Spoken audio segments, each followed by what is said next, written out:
भगवान बाबा हनुमान जी को प्रणाम। महान त्यागी बाबा जुमदेव जी को प्रणाम। परमात्माए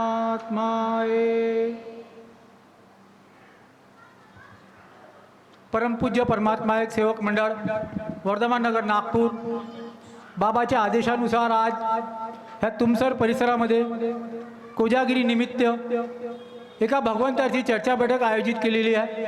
ह्या चर्चा बैठकीमध्ये बुद्धीचे विधाता भगवान बाबा हनुमानजी उपस्थित आहे। भगवंताला माझा प्रणाम। मानव धर्माचे संस्थापक महान त्यागी बाबा जुमदेवजी उपस्थित आहे। बाबांना माझा प्रणाम। आपली मातोश्री वाराणसी आई उपस्थित आहे। आईला माझा प्रणाम। मंचकावर उपस्थित आजच्या कार्यक्रमाचे कार्याध्यक्ष आणि परमपूज्य परमात्मा एक सेवक मंडळाचे संचालक संजयजी महाकाळकर साहेब उपस्थित आहेत, त्यांना माझा नमस्कार। मंचकावर उपस्थित नागपूरहून आलेले मार्गदर्शक श्रीपतजी उपरीकर, राजेशजी वंजारी, बनकरजी, आचरेजी, मारबतेजी, फटेजी, नेरकरजी, मतेजी, तसेच मंचावर उपस्थित सर्व मार्गदर्शक कार्यकर्ता, समोर उपस्थित सेवक सेविका, बाळ गोपाळ, सगळ्यांना माझा नमस्कार।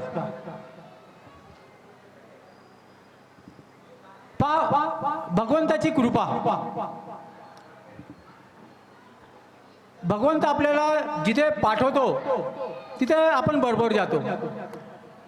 काल सायंकाळपासून माझी प्रकृती ठीक नाही, मला रात्री ताप आलेला होता, सकाळी मला थोडं बरं वाटायला लागलं। पण त्या दिवशी नागपूरच्या कोजागिरीमध्ये तुमसरचे सेवक भेटले, त्यांनी आग्रह केला, महाकाळकरजींनी आग्रह केला। मी म्हटलं विचार करीन, प्रयत्न करीन। पण जेव्हा काल माझ्या महाकाळकरजी सोबत बोलणं झालं म्हटलं ठीक आहे, तर त्यांनी मेसेज टाकून दिला। येण्याचा प्रयत्न माझा भरपूर होता, पण काल रात्री असं वाटलं का आपण तुमसरला आपलं जाणं होणार नाही, कारण माझी प्रकृती ठीक नव्हती। पण मनात इच्छा होती की भगवत कार्य आहे, आपण जायला पाहिजे। आताही माझे डोकं दुखून आलं, पण मी बरोबर बसून होतो शकत, पण भगवंताची कृपा इतका वेळ बसलो, पूर्ण कार्यक्रम छान रीतीने पार पडत आहे आणि मला 1% मला त्रास नाही। ही भगवंताची कृपा, कारण फक्त आपल्याला आपली इच्छा पाहिजे की मला भगवत कार्याला जायचं आहे। भगवंत आपल्याला बरोबर रस्ता दाखवतो, फक्त आपल्याला तत्वशब्द नियमाने वागण्याची आवश्यकता आहे। चला, आतापर्यंत इथं भरपूर प्रत्येकाने आपापले मनोगत व्यक्त केले, सुंदर सुंदर असं मार्गदर्शन आपल्याला मिळालं। आता महाकाळकरजीने बाजीरावजी माटे यांच्याबद्दल सविस्तर असं वर्णन आपल्याला सांगितलं। फक्त एक शब्द सुटला, त्यांना माहीत नसेल, अहंकार। कोजागिरीची सुरुवात एक निमित्त दूध। आता इथे आपल्याला दूध मिळणार आहे। आता एक मन आहे ना, चंद्राची किरणे त्याच्यावर त्या दुधावर पडेल आणि ते अमृत होईल, आणि त्या प्रकारे देवांनी अमृत पिलेला होता, देव अमर झाले। आपण हे दूध पिऊन अमर आपण होणार नाही, कारण आपण देव नाही, आपण मानव आहोत। तर ज्या प्रकारे बाजीरावजी माटे यांच्या निवासस्थानी शरद पौर्णिमेच्या दिवशी बाबा दूध प्यायला आले। बाबाला माहीत नव्हतं की आज शरद पौर्णिमा आहे म्हणून, पण तिथे जेव्हा चर्चा झाली दूध पितांनी, तेव्हा आढळले की आज शरद पौर्णिमा आहे, आज कोजागिरी आहे। तेव्हा सेवकांनी बाबाला म्हटलं की बाबा, कोजागिरीच्या निमित्ताने आपण सेवकांना एकत्र आणून आपापले मतभेद दूर करून एकत्र चर्चा बैठक घेऊ का? बाबांनी त्याला होकार दिला। निमित्त आहे फक्त चर्चा बैठक, दूध तर आपण आपल्या घरी पिऊ शकतो। एक चर्चा बैठक, कारण हा चर्चा बैठक, या चर्चा बैठकीमध्ये आपले अनुभव, कारण माझा अनुभव तुमच्या केव्हा कामात पडेल आणि तुमचा अनुभव माझ्या केव्हा कामात पडेल, कारण आपण शिकतो। ह्या अनुभवामुळे आपल्या चुकीची सोडवणूक होतात। त्यामुळे बाबांनी ही चर्चा बैठक चालू केली। तर ही सुरुवात होती कोजागिरीची चर्चा बैठक. आता बाजीरावजी माटे यांच्या दुधाचा धंदा वाढायला लागला. ते आपल्या मार्गात खरोखर आता चालू आहे. आपण जेव्हा सुख समाधानी जीवन जगतो आपल्यामध्ये अहंकार मोह माया येऊन जातात आणि भरपूर सेवकांना आलेली आहे आणि त्यांच्यामुळे त्यांच्यावर दुःख पण आलेले आहे. बाजीराव माटेमध्ये जेव्हा घरचं वातावरण बिघडलं, घरी मतभेद झाले पती पत्नीमध्ये, बाजीराव माटेमध्येही अहंकार येऊन गेला. एक दिवस बाबा, कारण बाबाचं घर अंगण बाजीराव माटे, शांतीनगर, नागपूर, गट नंबर 3. बाबा रोज बाजीरावजी माटे यांच्या निवासस्थानी जात होते, बसत होते. म्हणजे बाबाचा एक पाय टिमकी आणि एक पाय शांतीनगर, बाजीरावजी माटे. जेव्हा बाजीरावजी माटे यांच्या दुधाचा व्यवसाय चांगला चालू झाला, चांगली आवक येऊन राहिली, तर घरी मतभेद झाले, पती पत्नीमध्ये मतभेद झाले. एक दिवस, बाकीच्या तुम्हाला महाकारकरजीने भरपूर स्पष्टीकरण देऊन दिला, मी सांगणार नाही कारण वेळ भरपूर झालेला आहे. एक दिवस बाबा बाजीराव माटेकडे गेले. माटेजी घरी नव्हते. बाबांनी विचारलं की बाजीरावजी कुठे गेले. तर घरच्या लोकांनी सांगितलं की बाजीरावजी माटे कुठेतरी जवळपास जेवण करायला गेले. बाबांनी कोणाला त्यांना बोलावणं पाठवलं.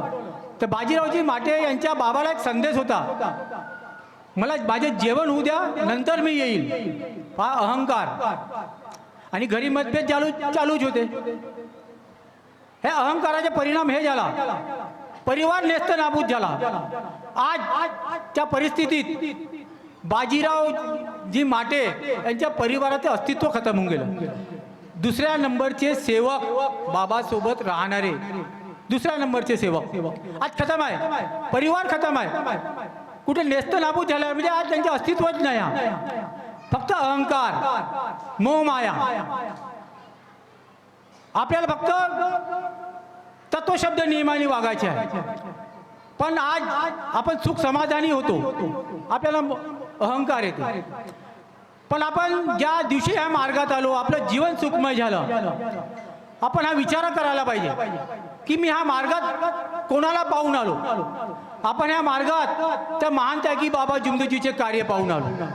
आणि आपलं जीवन जे दुःखमय होतं ते जीवन सुखमय कसं बनवता येईल म्हणून आपण ह्या मार्गात आलो. पण आपलं जीवन जेव्हा सुखमय होते, आपण बाबाच्या शिकवणीला विसरतो आणि आपण एका व्यक्तीच्या पाठीमागे धावत जातो आणि आपले दुःख कोणत्या शक्तीने दूर केले आहे हे आपण विसरतो आणि आपल्याला आपण दुःखाला पात्र होतो. महान त्यागी बाबा जुमदी सांगून गेले आहे, जो सेवक सत्य मर्यादा प्रेमाने वागेल त्याच्या पायाला काटाही रुतणार नाही. मग आपल्यावर जे दुःख येलं, हे दुःख कशामुळे आलं याची आपण शहानिशा करायला पाहिजे. बाबांचे वाक्य आहे, आपली सोडवणूक आपणच करावी. आपण बाबाच्या शिकवणीला विसरून आज मोह मायामध्ये फसत चाललेलो आहोत. आपण सकाळची विनंती करतो, संध्याकाळची प्रार्थना करतो, त्यागी सेवक माळ जपते. पण लक्षात घ्या, आपल्या विनंती आणि प्रार्थनेमध्ये जेव्हा आपण विनंती किंवा प्रार्थना करतो, आपलं मन विचलित होते. माळ जपताना आपलं मन विचलित होते. पण एखादा 100च्या बंडल मोजताना आपलं मन विचलित होते का? कधीच नाही. कारण आपलं लक्ष त्या 100च्या बंडलावर राहते. पण आपण जेव्हा माळ जपतो तेव्हा आपलं लक्ष भटकत राहते की आपल्या आजूबाजूला काय होऊन राहिलं, आपल्या घरात काय होऊन राहिलं. पण जेव्हा 100च्या बंडल मोजतो तेव्हा आपलं मन विचलित नाही होत. कारण आपलं लक्ष आज भगवंताकडे नाही, आज आपलं लक्ष आहे मोह मायाकडे. तर आपण तो पहिला दिवस, ज्या दिवशी मार्गात आलो, तो दिवस आपल्या जीवनाच्या अंतिम क्षणापर्यंत आपण विसरता कामा नये. कारण आपण ह्या मार्गात सुखासाठी आलो. आपले दुःख कोणत्या शक्तीने दूर केले की कोणत्या व्यक्तीने दूर केले हे आपल्याला पाहायचे आहे. कारण आपण ह्या मार्गात सुखासाठी आलो आणि आपली स्वतःच्या चुकीचे दुःखही आपल्या स्वतःवरच येणार आहे. ते बाबांचे वाक्य आहे, अपनी अपनी करनी उतरो पार, बाप बेटे का क्या विचार. ज्याप्रमाणे कोणची व्यक्ती आपल्याला सुख देऊ शकत नाही, त्याप्रमाणे कोणची व्यक्ती आपल्याला दुःखही देऊ शकत नाही. फक्त आपल्याला आपले कर्म करायचे आहे. चांगले कर्म जो चांगले कर्म करेल त्याला चांगलेच फळ मिळेल, आणि जो वाईट कर्म करेल त्याला वाईटच फळ मिळेल. फक्त आपल्याला जी बाबांनी जी शक्ती दिली आहे, ह्या शक्ती आपल्याला कशी जोपासता येईल याची जाणीव आपण करायला पाहिजे. आता शक्तीचा वापर आपण पाहत आहोत, कितीतरी साधू संत होऊन गेले. प्रत्येकाने म्हटलं आहे की माझ्या जो शक्ती आहे, भोल्या बाबा लोकांना फसवण्याचे त्यांनी प्रयत्न केले. पण एक दिवस त्यांचे कार्य उघडकीस आल्यावर आज त्यांना कोणी विचारत नाही. पण मानत आहे की बाबा जुमदेजींनी जी शक्ती आपल्याला दिली आहे, सर्वस्व आपल्याला दिलं आहे, ज्या विधीने मानत आहे की बाबा जुमदेजींनी भगवंताची प्राप्ती केली, ती विधीच बाबांनी आपल्याला दिली आहे. स्वतःजवळ काहीही ठेवलेलं नाही. काय ठेवलं बाबांनी आपल्याजवळ? काही ठेवलं नाही. आज आपल्या घरच्या 2 वर्षाचा मुलगा, 3 वर्षाचा मुलगा तीर्थ करून फूक मारून दुःख दूर करू शकतो.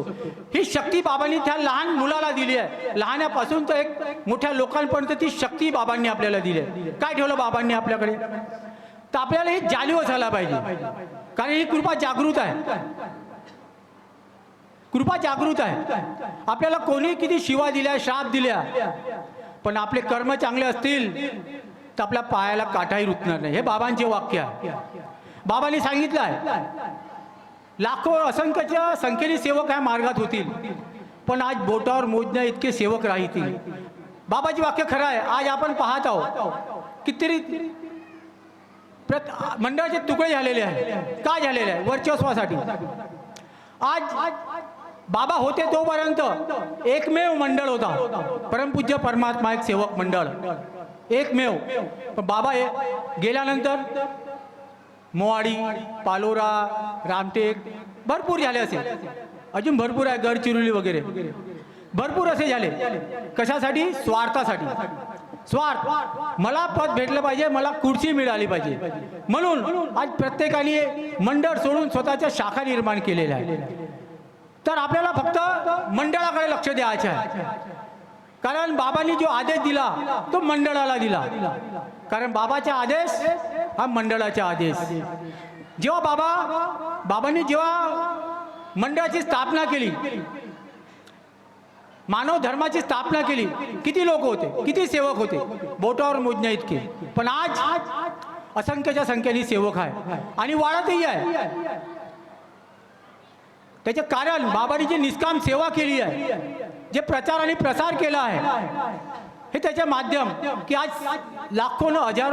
हजारो लाखोच्या संख्येने सेवक जुळत आहे.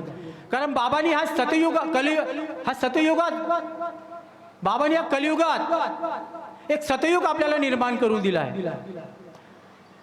आता इथे हा कार्यक्रम चालू आहे. आयोजक संजयजी महाकाळकर यांच्या माध्यमातून आणि इच्छा सेवकांच्या माध्यमातून हा कोजागिरीचा कार्यक्रम चालू आहे, बैठक चालू आहे. म्हणजे हा मानव धर्माचा प्रचार आणि प्रसार.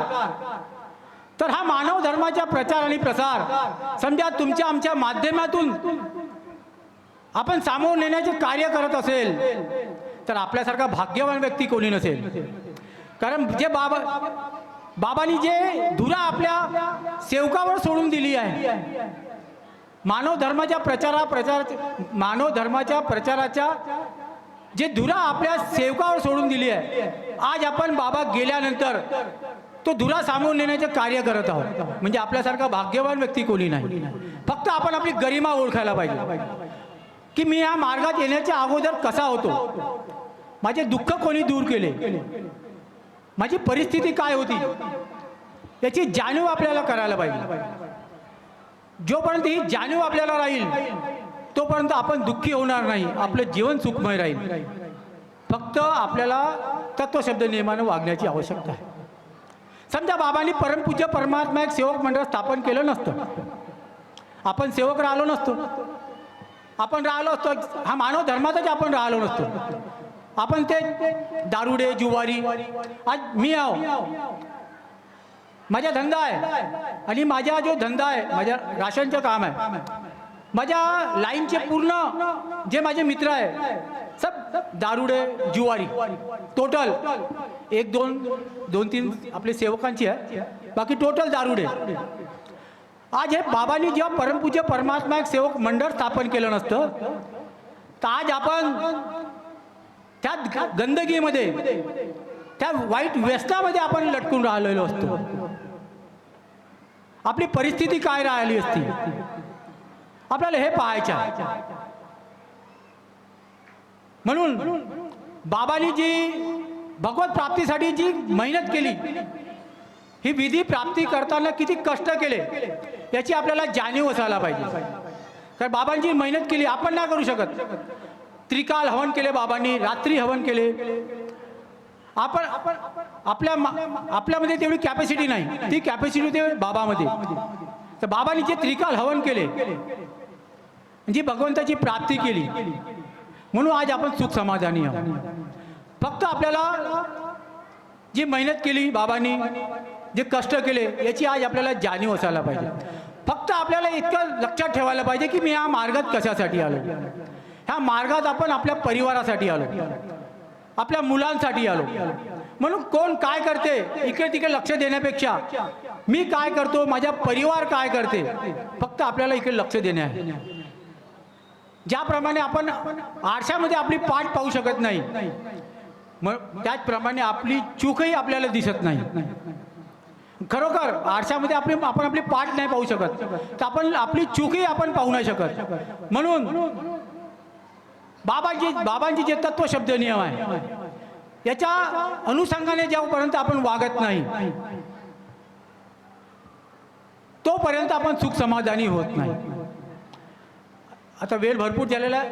एक थोडक्यात एक दोन अनुभव सांगतो आणि खरोखर आपल्या कामाचे अनुभव आहे आणि चर्चा बैठकी अनुभवाच्या माध्यमातूनच राहत असते. तर ज्या प्रकारे महाकाळकरजीने सांगितलं, जेव्हा आम्ही मार्गामध्ये आलो 1975-76च्या आसपास असेल, मला आठवती नाही. माझ्याकडे भरपूर धंदे होते, माझा एकटा भाऊ होता. पण जेव्हा माझे वडील बाबाच्या संगतीत आले, आम्ही या मार्गात दुःखीच होतो. माझ्या वडिलांना त्रास होता म्हणून आम्ही या मार्गात आलो. मार्गात आल्यानंतर त्रास दूर झाला. घरच्या माझ्या भावाला मुलं बाळं नव्हती होत, 10 वर्ष झाली होती. मुलं बाळं झाले, घरी भूतबाधा होती ती दूर झाली, म्हणजे कुटुंब सुख समाधानी झाला. तर बाबांचे वाक्य होते माझ्या भावाला का, सूर्यबान तुझे वडील आजपासून माझ्यासोबत प्रचार आणि प्रसाराला जातील, दौऱ्यावर जातील. माझ्या भावाने फक्त हेच म्हटलं, ठीक आहे बाबा. क्रॉस नाही केला. कारण आमच्या परिवारात तेव्हा मला 6 बहिणी, आम्ही 4 भाऊ, आम्ही 10 जणांचा परिवार होतो.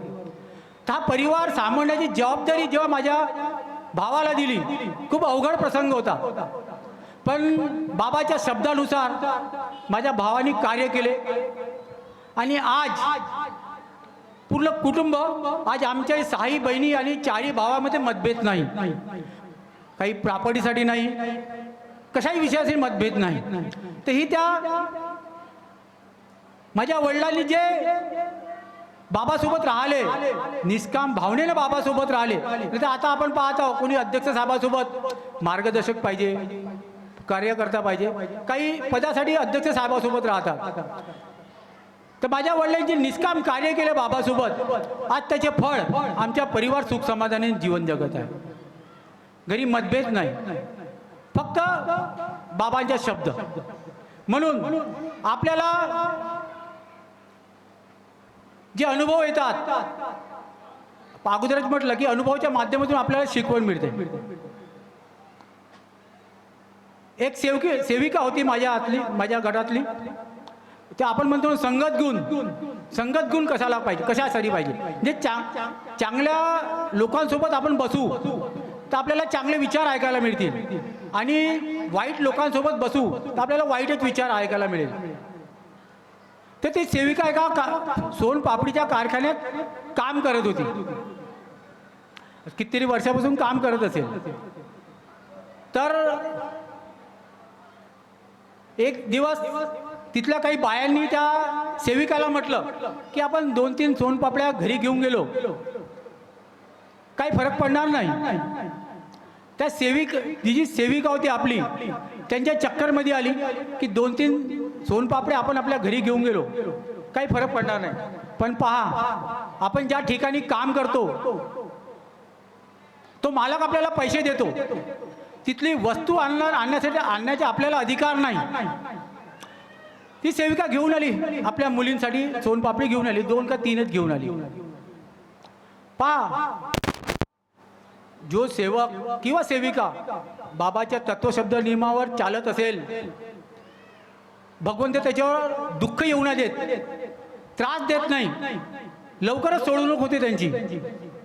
ती सेविका जेव्हा सोनपापडी घेऊन घरी आली, घरी येतात तिने ज्या आपल्या मुलीसाठी सोनपापडी आणली होती, जेव्हा की अर्धा 1 तासा अगोदर ती मुलीला काही झालेलं नव्हतं. ती सेविका जेव्हा घरी आली, तिच्या मुलीला 103 डिग्री सेल्सिअस ताप होता. जेव्हा तिने पाहिलं, तिच्या लक्षात नाही आलं, डॉक्टरकडे घेऊन गेली. डॉक्टरने सांगितलं की हिला ताप, पहिला दवाखान्यात ॲडमिट करणं पडेल, कारण ताप भयंकर होता. त्या सेविकाला तिची चूक आठवली नाही, कारण आपण आपल्या भानगडीमध्ये राहतो, आपल्याला आपली चूक आठवत नाही. रात्रभर ती मुलगी तडफत राहिली. ती आपल्या मुलीला घरी घेऊन आलं की सकाळी मी दवाखान्यात ॲडमिट करीन. रात्रभर ती मुलगी तडफत राहिली. जेव्हा सकाळी ती सेविका विनंती करायला बसली, तिला आठवलं की मी 2 सोनपापडी चोरून आणली.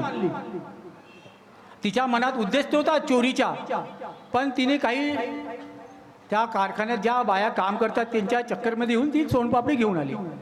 तिला आठवलं की मी हे चूक केली. तिने भगवंताला विनंती केली की माझ्या हातातून ही सोनपापडी आणली, माझी चूक झाली आणि मी याची सोडवणूक माझ्या मार्गदर्शकाकडे करून.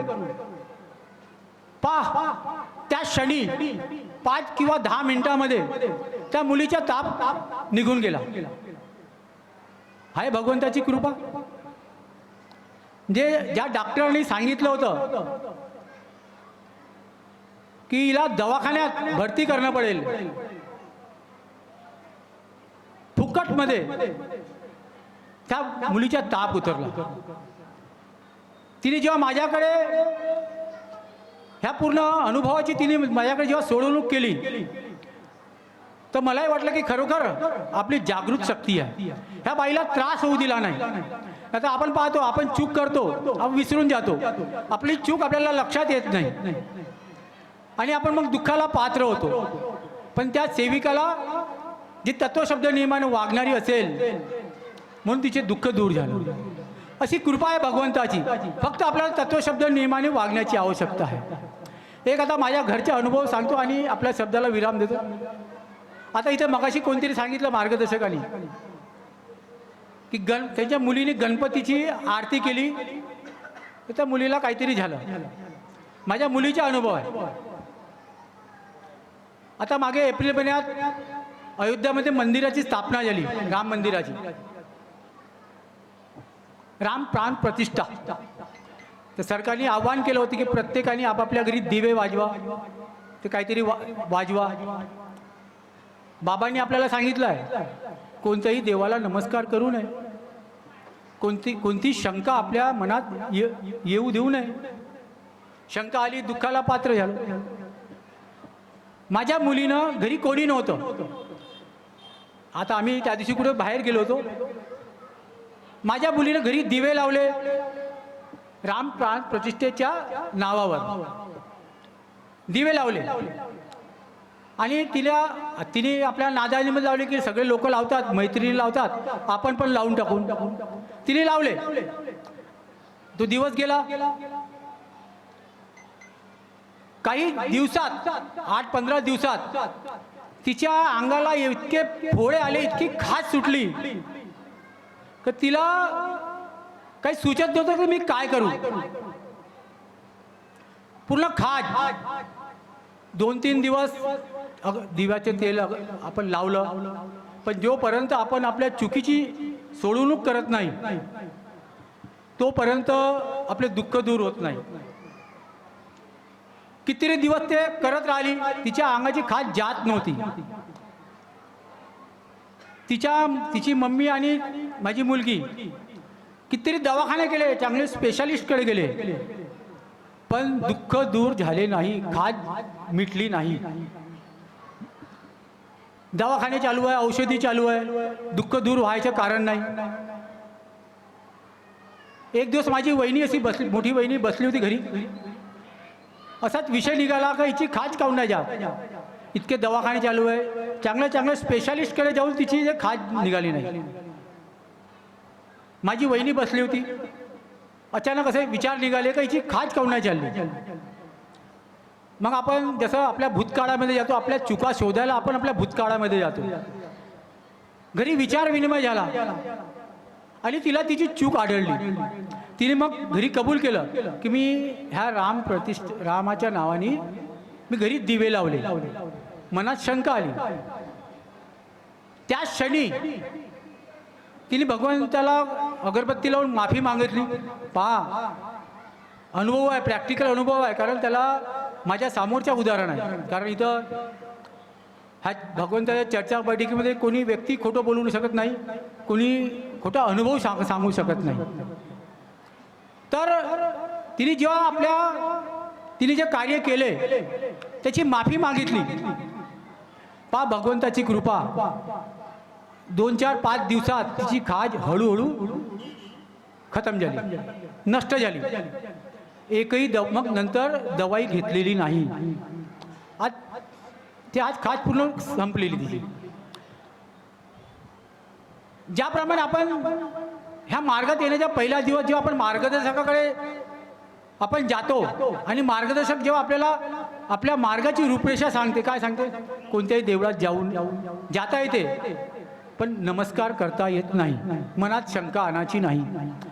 ज्या दिवशी आपण मनात शंका आणली आपण दुःखाला पात्र झालो. म्हणून आपल्या मनात शंका न येता बाबांचा जो आदेश आहे त्या आदेशाचे आपण पालन करायला पाहिजे. मीही माझ्या जीवात जीव असेलपर्यंत बाबांच्या आदेशाचे पालन करत राहील. इतकेच बोलतो आणि आपल्या शब्दाला विराम देतो. सगळ्यांना माझा नमस्कार.